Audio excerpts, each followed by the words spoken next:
soit béni. Merci Jésus, merci Seigneur de bénir ces musiciens, c'est vraiment formidable. Alors ce matin, avant de commencer, je vais présenter ces moments au Seigneur, si vous voulez bien. Seigneur Jésus, je te bénis de ce que tu as préparé, ce message dans mon cœur. Je te dis merci Seigneur, d'ouvrir les cœurs ce matin. Merci Saint-Esprit de toucher. Merci Saint-Esprit de déraciner tout ce qui ne te plaît pas, tout ce qui empêche à l'avancement de ton royaume dans la vie de mes frères et sœurs ce matin. Je bénis ton nom, Seigneur Jésus. Merci de oindre ma bouche de ton Saint-Esprit. Tu es merveilleux. Tu es merveilleux. Amen. Que Dieu soit béni ce matin. Amen. Amen. Je suis heureux de me retrouver parmi vous, apporter le message que Dieu a placé sur mon cœur. Vous savez, depuis que le péché est entré dans le monde, la Bible dit que nous devons, pour gagner notre vie, travailler à la sueur de notre front. Certains transpirent plus que d'autres, mais voilà, c'est un fait. Et bien souvent, la vie est difficile, c'est dur de gagner sa vie, ce que nous avons, ce que nous obtenons, eh ben, nous y tenons si on veut, d'avoir une maison, nous en prenons soin, d'avoir une voiture, nous faisons attention, et toute notre vie, nous essayons d'obtenir des choses à la sueur de notre front. Et ce qui peut se passer, et ce qui se passe bien souvent, c'est qu'on s'accroche à ces choses, à nos maisons, nos voitures. On devient comme, on dit, des gens matérialistes. Le titre de mon message ce matin est « Il est celui pour qui je vis ». Amen. Veuillez prendre s'il vous plaît avec moi dans Philippiens, et je vais lire un petit passage de Philippiens 3. Philippiens 3, 8 à 14. Je lis. Et même je considère tout comme une perte à cause de l'excellence de la connaissance du Christ Jésus, mon Seigneur. À cause de lui, j'ai accepté de tout perdre. Et je considère tout comme des ordures, afin de gagner Christ. Et d'être trouvé en lui, non avec une justice qui serait la mienne et qui viendrait de la loi, mais avec la justice qui est obtenue par la foi en Christ. Une justice provenant de Dieu et fondée sur la foi. Mon but est de le connaître, lui, ainsi que la puissance de sa résurrection et la communion de ses souffrances, en devenant conforme à lui dans sa mort pour parvenir, si possible, à la résurrection d'entre les morts. Ce n'est pas que j'ai déjà remporté le prix ou que j'ai déjà atteint la perfection, mais je poursuis ma course afin de le saisir, puisque moi aussi, j'ai été saisi par le Christ Jésus. Frère, pour moi, je n'estime pas encore avoir saisi le prix, mais je fais une chose, oubliant ce qui est en arrière et tendant vers ce qui est en avant. Je cours vers le but pour obtenir le prix de la vocation céleste de Dieu en Jésus-Christ. Amen. Le premier point que nous allons voir ce matin, c'est le connaître et de le comprendre de mieux en mieux. Le connaître, c'est une communion personnelle, c'est une relation. Alors ce matin, es-tu prêt à tout laisser, à tout abandonner? Es-tu prêt à laisser ton compte en banque, ta maison, ta voiture, tout ce que tu possèdes et qui est cher à ton cœur? Tes enfants, ta femme, ta famille, le poste que tu occupes. Es-tu prêt à laisser même ta vie? Jésus a dit un jour, celui qui veut me suivre, s'il ne hait pas son père, sa mère, ses frères et ses sœurs, et même sa propre vie, il ne peut me suivre. il ne peut être mon disciple. Cela ne veut pas dire que vous devez détester vos parents, bien sûr. Ce serait contraire à la parole de Dieu. Mais vous devez aimer Dieu plus que toute chose. Un jour, un homme rentra dans une église. Cet homme était armé d'une mitraillette, menaçant les membres de cette église. Il a dit: sortent de l'église que tous ceux qui renoncent à leur foi. Et là, plusieurs personnes sont sorties. Combien de personnes resteraient dans ce lieu ce matin? Réfléchissez un instant à cette question. Combien resteraient debout et seraient prêts à mourir pour Dieu? Alors l'histoire, je ne sais pas si c'est une réelle histoire, mais des gens sont sortis de l'église et il y a eu des gens qui sont restés debout, qui ont confessé leur foi en Jésus-Christ. Et cet homme avec la mitraillette a dit: ah, je voulais voir de vrais chrétiens. Combien de personnes resteraient dans ce lieu? Dans Jean 12, 25, il est dit: celui qui s'attache à sa propre vie la perdra, mais celui qui fait peu de cas de sa vie en ce monde la gardera pour la vie éternelle. Si quelqu'un veut être à mon service, qu'il me suive. Là où je serai, mon serviteur y sera aussi. Si quelqu'un est à mon service, le Père lui fera honneur. Qu'est-ce qui te fait avancer aujourd'hui dans la vie? Est-ce le fait de remplir ton compte en banque, d'avoir une belle voiture, une belle maison, de voir tes enfants grandir, de passer du bon temps en famille, avec tes amis? Dieu, bien sûr, n'est pas contre toutes ces choses. Mais est-ce là ta priorité? La deuxième partie du verset 8 est dans la version parole vivante. Paul nous dit: pour l'amour du Christ, je me suis dépouillé de tout, considérant mes avantages comme bons à être mis au rebut quand il s'agit de gagner Christ. Paul a renoncé à ses origines, il a renoncé à sa nationalité, sa culture, son prestige, son éducation, sa religion, ses œuvres, car il considérait ces choses comme une source d'orgueil. Il les comparait, et je l'ai lu, à des ordures, à de la boue. Paul a été rejeté par sa famille, et d'ailleurs sa famille l'a déshérité. Ses amis l'ont abandonné, ses compatriotes l'ont persécuté. Il a littéralement renoncé à tout en devenant chrétien. Et le jour où nous avons pris la sage décision de suivre Christ, nous aussi, comme Paul, nous avons dû abandonner certaines choses. Nous avons été peut-être rejetés par nos familles, par nos amis, parfois par nos enfants. Nous avons peut-être été aussi déshérités. Je ne sais pas comment cela s'est passé pour vous, mais pour moi, l'amour de Dieu était tellement fort que j'étais prêt à tout laisser pour lui. J'étais prêt à laisser mon héritage. Et d'ailleurs, entre guillemets, c'est ce que j'ai fait. Parce qu'à l'époque, j'allais me marier avec une fille dont les parents étaient très riches. Mon avenir était presque assuré.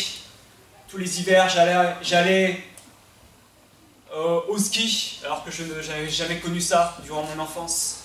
J'allais au restaurant régulièrement, on se faisait des bons repas. Je ne manquais de rien. C'était quelque chose de normal pratiquement pour moi. Mais comme Paul, le jour de ma conversion, je voyais ça comme de la boue. Ce que je voulais, c'était de gagner Christ. Est-ce que je regrette aujourd'hui? Bien sûr que non. Je remercie Dieu, car il est entré dans ma vie au bon moment. Une femme, des enfants merveilleux. Voilà ce qu'il m'a donné en retour. La Bible dit: fais de l'Éternel tes délices et il te donnera ce que ton cœur désire. Et moi ce matin je te dis: fais de Dieu ta priorité et il te donnera ce que ton cœur désire. Mais si tu aimes ta vie plus que Dieu, tu ne pourras jamais rentrer dans ta destinée. Est-ce que ce matin, tu serais prêt à abandonner tous tes privilèges, si Dieu te le demandait. Ou si par exemple, si Dieu te demande de vendre tous tes biens et d'être missionnaire en Syrie, que feras-tu? Nous sommes tellement bien dans notre confort. Généralement, nous n'aimons pas être dérangés.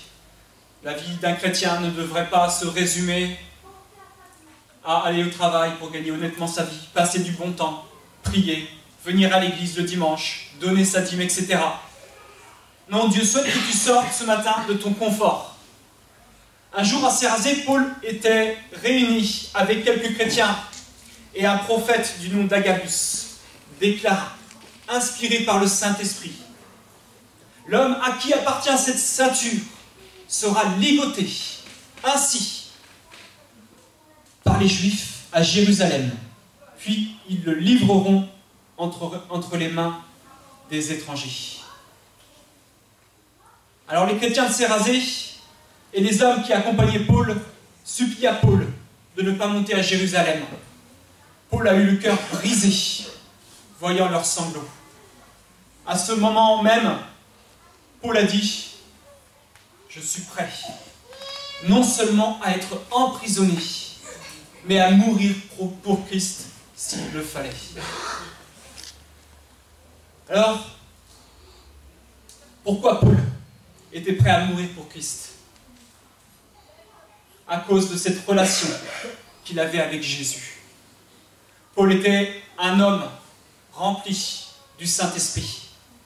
Il était prêt à payer le prix jusqu'à donner sa vie. C'est ce même Paul qui a pu dire dans Philippiens 3:8, dans la version amplifiée, « Le bien le plus précieux, celui qui, de loin, surpasse tous les autres, c'est de le connaître et de le comprendre de mieux en mieux. » Sa relation avec le Seigneur était tellement forte que sa propre vie avait peu d'importance à ses yeux. Le connaître et le comprendre de mieux en mieux. Qui souhaiterait avoir une relation aussi intense, jusqu'à être prêt à mourir pour lui? Moi, je veux le connaître ce matin. Je veux le connaître et le comprendre de mieux en mieux. Et je crois que c'est le désir de plusieurs ce matin. Alors, es-tu prêt ce matin à renoncer à tous tes biens, à tous tes privilèges, à ce qui fait ta sécurité aujourd'hui? Un jour, un homme rencontra Jésus. C'était un homme qui observait la loi. Il demanda à Jésus, « Que fallait-il faire de bon pour avoir la vie éternelle ?» Jésus lui répondit, « Vends tout ce que tu as et donne-le aux pauvres. » Cet homme n'était pas prêt à renoncer à ces choses. Pourquoi? Parce qu'il était attaché à ses biens. Il était plus attaché aux choses que le monde lui avait données qu'aux choses que Dieu voulait lui offrir. C'est pourquoi Jésus a pu dire qu'il était difficile à un riche d'entrer dans le royaume des cieux. Pourquoi tant de miracles en Afrique? Tant de conversions et si peu en Europe? Parce que ces gens-là, pour la plupart, n'ont rien. Ils ont donc une mentalité différente de la nôtre. Et c'est mon deuxième point ce matin. Change de mentalité. C'est tout bébé que des parents normaux poussent leurs enfants à réussir. Réussir à parler, à manger, tout seul, à marcher. Et c'est une joie pour les parents quand l'enfant passe tous ses caps, toutes ses épreuves avec succès. Et puis l'enfant grandit et on lui dit que s'il veut avoir un beau métier et réussir dans la vie, eh bien, il faut qu'il apprenne correctement à l'école. En tant que parents chrétiens, nous leur inculquons les bases de la foi chrétienne. Et c'est vrai que toute cette éducation est importante. Et c'est bien de le faire. Mais nous devrions vraiment insister qu'avant toute chose, et que quoi qu'il arrive, ils doivent placer leur confiance en Dieu. Parce que le plus important dans la vie, ce n'est pas de bien gagner sa vie. Le plus important, c'est de faire la volonté de Dieu. leur dire et redire de toujours placer Dieu en priorité dans leur vie, quoi qu'il arrive. Mais si déjà toi, tu as du mal à faire confiance à Dieu dans ta propre vie, dans tes affaires, comment veux-tu inculquer cela à tes enfants, à ta famille, à tes proches? Tu as besoin de changer de mentalité. Comme Paul l'a dit, une seule chose m'importe, être reconnu pour un des siens et être uni à lui. Ce n'est pas sur la base de l'accomplissement d'une loi que nous avons reçu l'agrément de Dieu. Ce n'est pas non plus par nos propres efforts, mais c'est par grâce. 2 Corinthiens 5,21, dans la version amplifiée, il est dit: celui qui était innocent de tout péché, Dieu l'a chargé pour nous de tous les péchés du monde. Il est devenu comme une incarnation du péché, pour que, dans sa communion, nous puissions être agréés, étant revêtus de la justice de Dieu. Désormais, celui qui place sa confiance en Christ est reconnu juste par Dieu. Quel précieux privilège! Quelle preuve d'amour! Dieu a tant aimé le monde qu'il a donné son Fils unique, afin que tu crois en lui et ne périsses point, mais que tu aies la vie éternelle ce matin. Il est mort pour que tu sois libre. Tu n'as plus à vivre avec une mentalité de pécheur. Certains chrétiens sont encore liés par des chaînes. Et quand nous regardons leur vie, nous avons l'impression qu'ils traînent un boulet. Il te libère ce matin. Nous avons un Dieu qui est victorieux. Tu as besoin de changer de mentalité, ta mentalité. Tu as besoin d'ajuster ta mentalité à celle de Dieu. Ne te laisse pas influencer par la mentalité de ce monde. Dieu t'a choisi pour que tu fasses la différence. Il t'a planté là où tu te trouves aujourd'hui, pour que ce qui est au-dedans de toi resplendisse dans ton quartier, sur ton lieu de travail, dans ton foyer. Alors ne crains pas le bruit du dehors. Dieu te demande ce matin de changer ta mentalité. Face aux événements qui sont arrivés sur la France, tu as peut-être, comme beaucoup, tremblé devant ces tragédies. Tu as peut-être maintenant peur du lendemain, perdre tout perdre. Et Dieu te demande ce matin: es-tu prêt à tout perdre pour moi? Si ta réponse est non, c'est que tu as besoin de t'approcher de Dieu pour qu'il te prenne dans ses bras d'amour. Pour que tu comprennes que quoi qu'il arrive, tu dois lui faire confiance. Il y a, c'est vrai, du brouhaha dehors. Mais le Seigneur te dit ce matin: ne crains pas. Change ta mentalité. Adopte la mentalité du ciel. Adopte la mentalité qui était en mon Fils et fais-moi confiance. Quand tu mets ta confiance en Dieu, tu ne crains pas le lendemain, parce que Dieu veille sur ses enfants. Si tu n'es pas convaincu de cela, ce n'est pas d'un anxiolytique que tu as besoin. Et je te prescris de la part du Seigneur de lire matin, midi et soir avec un grand verre d'eau le psaume 91. Je le lis rapidement. Celui qui demeure sous l'abri du Très-Haut repose à l'ombre du Tout-Puissant. Je dis à l'Éternel, mon refuge et ma forteresse, mon Dieu, en qui je me confie. Car c'est lui qui te délivre du filet de l'oiseleur, de la peste de ses ravages. Il te couvrira de ses plumes, et tu trouveras un refuge sous ses ailes. Sa fidélité est un bouclier et une cuirasse. Tu ne craindras ni les terreurs de la nuit, ni la flèche qui vole le jour. Si la peste qui marche dans les ténèbres, ni la contagion qui frappe en plein midi. Que 1000 tombent à ton côté et 10 000 à ta droite. Tu ne seras pas atteint. De tes yeux seulement tu regarderas et tu verras la rétribution des méchants. Car tu es mon refuge, ô Éternel. Tu fais du Très-Haut ta retraite. Aucun malheur ne t'arrivera, aucun fléau n'approchera de ta tente. Car il ordonnera à ses anges de te garder dans toutes ses voies. Ils te porteront sur les mains de peur que ton pied ne heurte contre une pierre. Tu marcheras sur le lion et sur l'aspic. Tu fouleras le lion et le dragon. Puisqu'il m'aime, je le délivrerai, dit l'Éternel. Je le protégerai, puisqu'il connaît mon nom. Il m'invoquera et je lui répondrai. Je serai avec lui dans la détresse. Je le délivrerai et je le glorifierai. Je le rassaisirai de longs jours et je lui ferai voir mon salut. Amen. Nous avons parfois la sensation que Dieu ne s'occupe pas de nos affaires quand les difficultés perdurent. Et vous savez, les disciples se sont dit la même chose quand il y eut la tempête. Ils avaient reçu un ordre direct de Jésus. Passons de l'autre bord. Alors ils sont montés dans la barque. Et une tempête s'est levée. Alors que Jésus dormait dans le bateau tranquillement. Et là, les disciples ont dit, Maître, ne t'inquiètes-tu pas de ce que nous périssons. Alors Jésus s'est réveillé, a menacé les circonstances extérieures à un moment précis de la vie des disciples. Et tout est redevenu normal. Croyez-vous qu'à ce moment, les disciples faisaient confiance à Jésus? Ils avaient pourtant vu des dizaines de miracles à travers les mains de Jésus.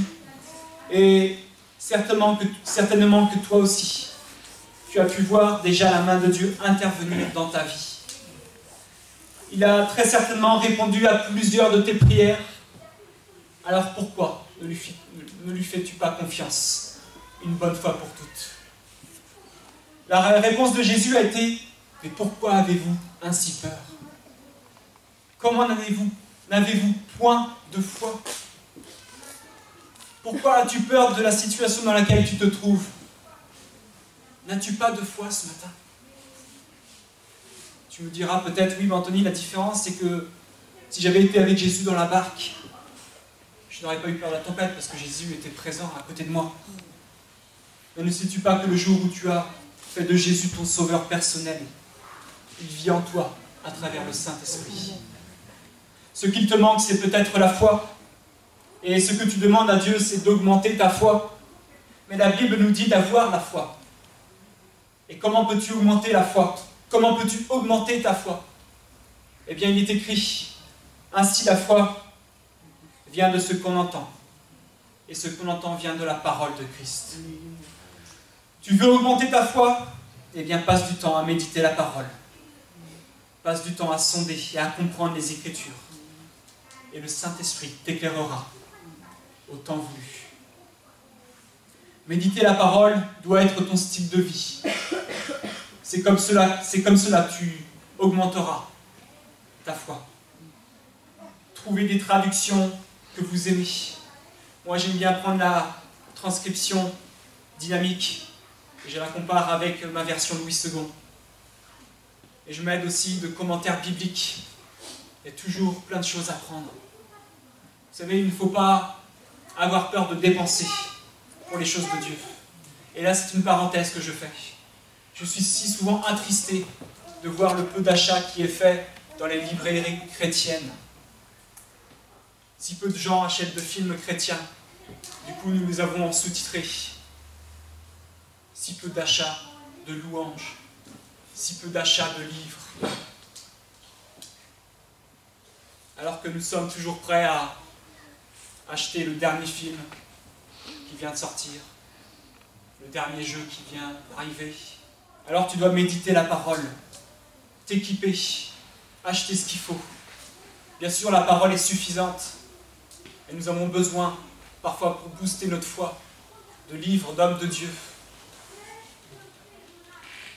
Et quand tu lis la parole, je ne sais pas comment vous procédez, mais tu dois créer une atmosphère où tu seras plus sensible à la voix du Saint-Esprit.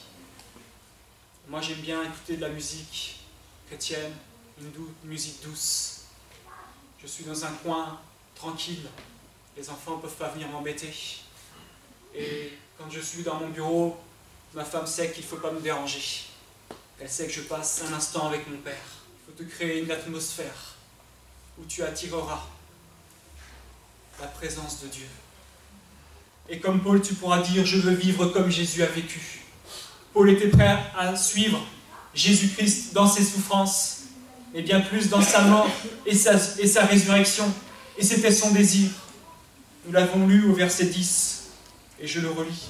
Mon but est de le connaître, lui, ainsi que la puissance de sa résurrection et la communion de ses souffrances en devenant conforme à lui dans sa mort, pour parvenir, si possible, à la résurrection d'entre les morts.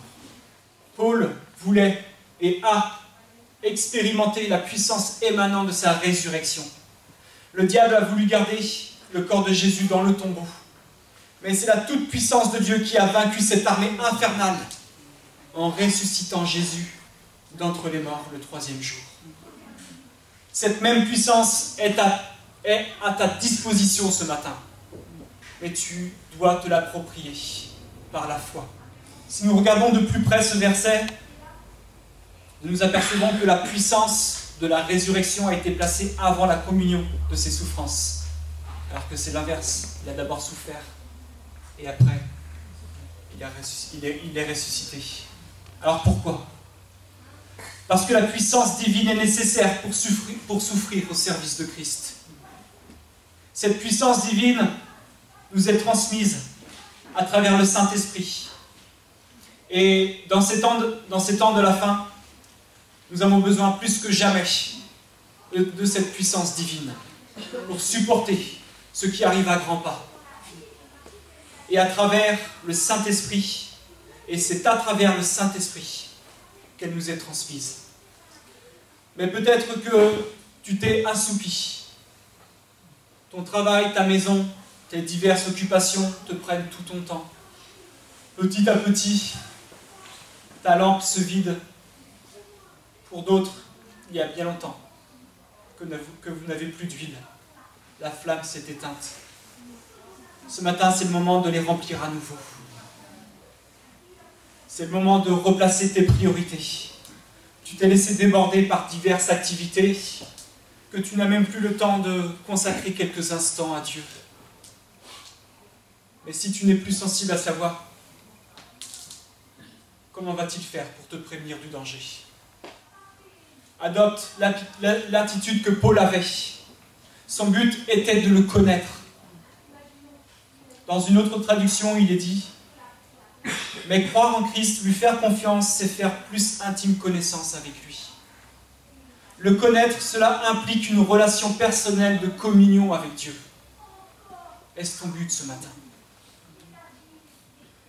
Le comprendre de mieux en mieux. Est-ce là ton but ce matin? Cela a peut-être été ton but il y a bien des années. Mais le monde et ses préoccupations ont étouffé les choses de Dieu.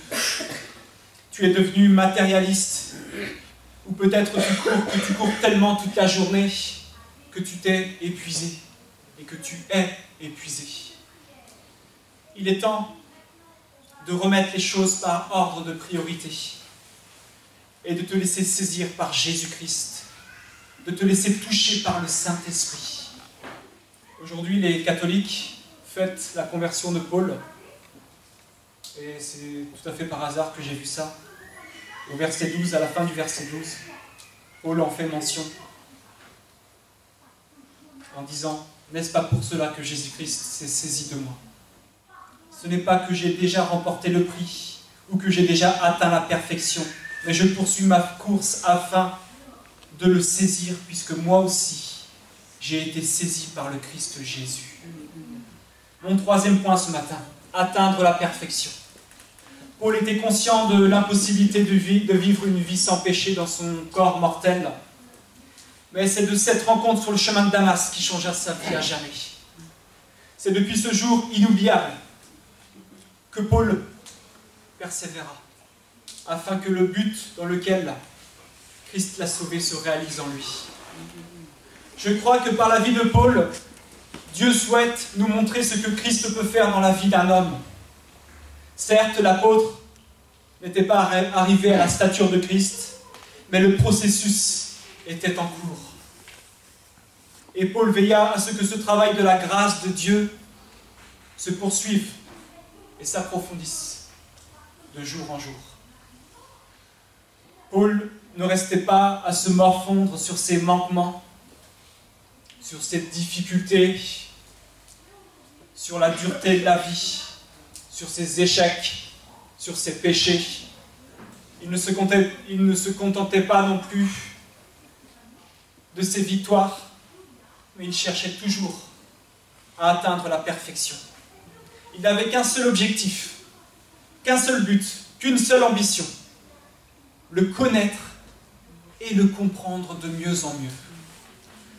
Cela fait maintenant 2 semaines que je fais passer des entretiens professionnels à mes collègues de travail. Parce que vous savez, je prépare mon départ avec toute la famille. Nous, normalement, si Dieu veut, nous partons courant juillet, nous partons à l'étranger. Alors, dans mon lieu de travail, j'ai toute une organisation à faire. Et durant ces entretiens, je me suis aperçu que certains, pour ne pas dire la plupart, n'avaient plus d'objectif. Ils étaient rentrés dans une routine et n'étaient du coup plus motivés. Et le fait de leur donner de nouveaux objectifs les a boostés, de nouveaux challenges, de nouvelles perspectives. Ils avaient à présent un but. Et leurs comportements ont changé dès le lendemain. Certains sont arrivés très motivés, prêts à affronter les épreuves qui les attendaient. Mais pour d'autres, ils restaient dans la même attitude, se sentant incapables d'atteindre les objectifs fixés. Les raisons étaient souvent diverses. Il y avait parfois un manque de confiance en soi, ou ça faisait tellement longtemps qu'ils étaient à la même place qu'ils se sentaient incapables d'aller plus loin. Ils étaient comme embourbés. Ces derniers doivent changer de mentalité, parce que dans 15 ans, ils seront toujours à la même place. Un salaire leur sera versé chaque mois, mais un salaire leur est versé chaque mois, mais ils n'ont plus goût à aller au travail. Il n'y a plus de motivation. Et cet exemple nous donne une vérité spirituelle. C'est d'avoir un objectif. C'est de vouloir franchir, comme dit Paul, la ligne d'arrivée,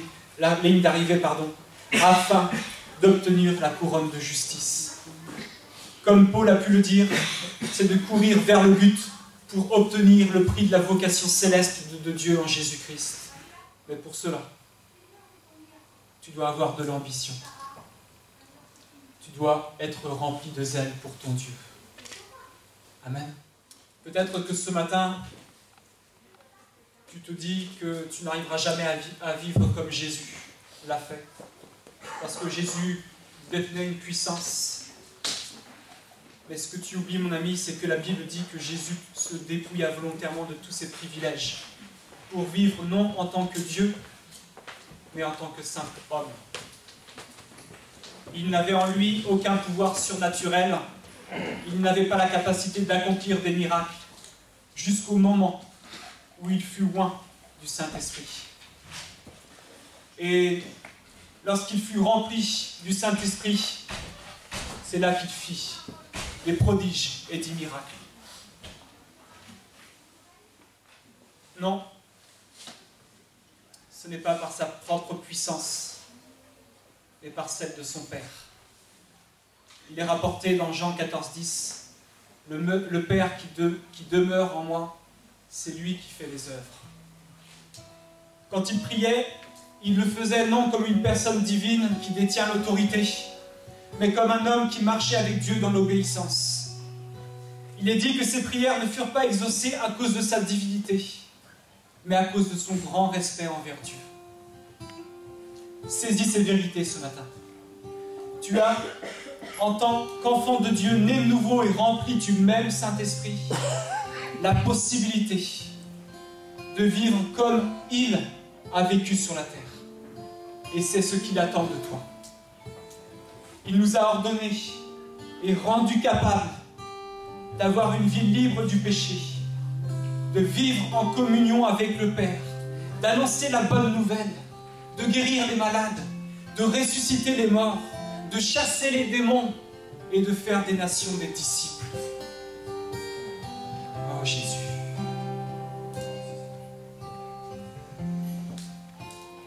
Cela fait peut-être maintenant des années que tu es chrétien. Et tu es là chaque dimanche, parfois assis à la même place depuis des années. Tu es peut-être rentré dans une routine. Tu te sens comme frustré parce que ta vie ne porte pas de fruits. Tu te sens minable, incapable de faire quoi que ce soit. Tu es passé par différentes épreuves et parce que tu n'as pas réussi, tu t'es dit que tu n'étais pas fait pour ça. Sache que c'est un mensonge du diable. Et son but, c'est de te voler les victoires que Jésus a déjà reportées sur ta vie. Son but, c'est que tu restes embourbé. C'est que ta vie ne porte pas de fruits. C'est que tu n'aies plus d'objectif. C'est son but. C'est que tu sois froid ce matin. Et il fera tout son possible pour y arriver. Ce matin, il ne tient qu'à toi de changer. Fixe-toi des objectifs. De faire de Dieu ta priorité. Quoi qu'il te demande, et tu seras prêt à tout laisser pour lui. Veux-tu faire partie de cette équipe de vainqueurs ce matin? Veux-tu faire partie de cette équipe de vainqueurs? Es-tu encore attaché aux choses de ce monde? Vous savez, elles resteront sur terre. Prépare ta place dans le ciel. Ne t'accroche pas aux choses de ce monde. Tout est futilité. Dieu prendra soin de toi. N'aie pas peur de laisser. N'aie pas peur de déposer toutes choses au pied de ton maître ce matin. Il y a peut-être des choses qui t'empêchent d'avancer. Et c'est justement des choses dont j'ai parlé ce matin. Ô Saint-Esprit, merci.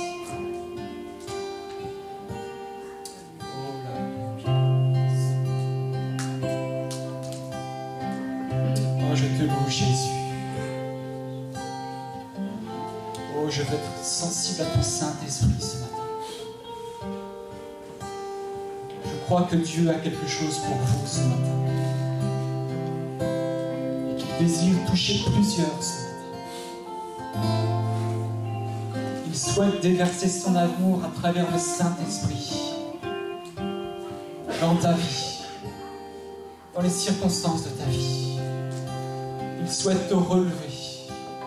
Il souhaite te réconforter comme un papa pourrait le faire pour ses enfants. Oh Jésus.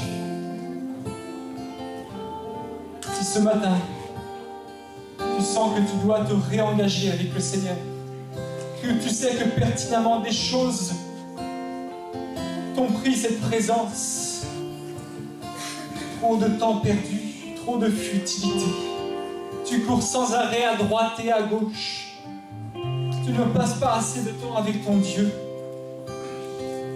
Lève-toi à ta place, comme un engagement. Ce matin, je ne vais pas prier pour toi pour t'imposer les mains. Cela ne concerne que toi et Dieu. Tu as besoin de faire le ménage dans ta vie. Il y a des choses qui te volent la présence de Dieu. Oh Jésus.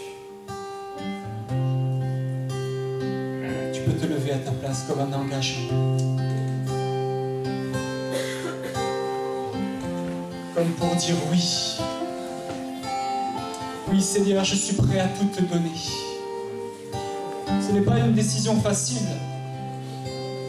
Ce n'est pas une décision facile. Tout donner à Dieu, c'est lui faire confiance. C'est lui donner entièrement ta vie. C'est l'aimer plus que tout. Plus que tes enfants. Plus que ta situation professionnelle. Plus que ta maison. Plus que tes amis. Plus que ton mari. Plus que ta femme. Aime-le plus que tout.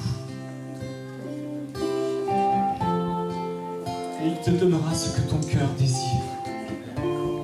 Parce que c'est un Dieu qui donne. C'est un Dieu qui donne. C'est un Dieu qui donne en abondance pour son peuple, pour celui qui se confie en lui de tout son cœur. Oh Jésus. Oh Jésus. Oh Jésus. Oh Jésus. Oh Jésus. Oh Jésus. Oh Jésus. C'est ta vie entière. C'est ma vie entière que je te donne, Seigneur. Je te prie, Seigneur, ce matin pour mes frères et sœurs qui sont debout. Je te prie pour leur vie. Je te prie pour ce qui les tient captifs encore ce matin. Tu vois leur désir d'avancer avec toi. Oh Jésus, je te prie pour leur vie. Je te prie pour leur foyer. Je te prie pour leur entourage. Je te prie, Seigneur, où là où tu les as placés, qu'ils resplendissent, qu'ils soient une lumière dans les ténèbres, Jésus. Merci. Merci parce que je sais dès à présent que tu vas les réconforter.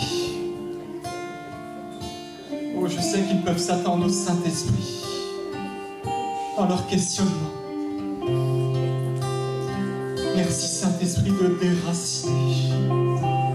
déraciner dans le nom puissant de Jésus tout ce qui ne te plaît pas. Tu es le Dieu merveilleux. Tu es le Dieu merveilleux. Merci de ta présence ce matin. Tu es le roi de ma vie ce matin.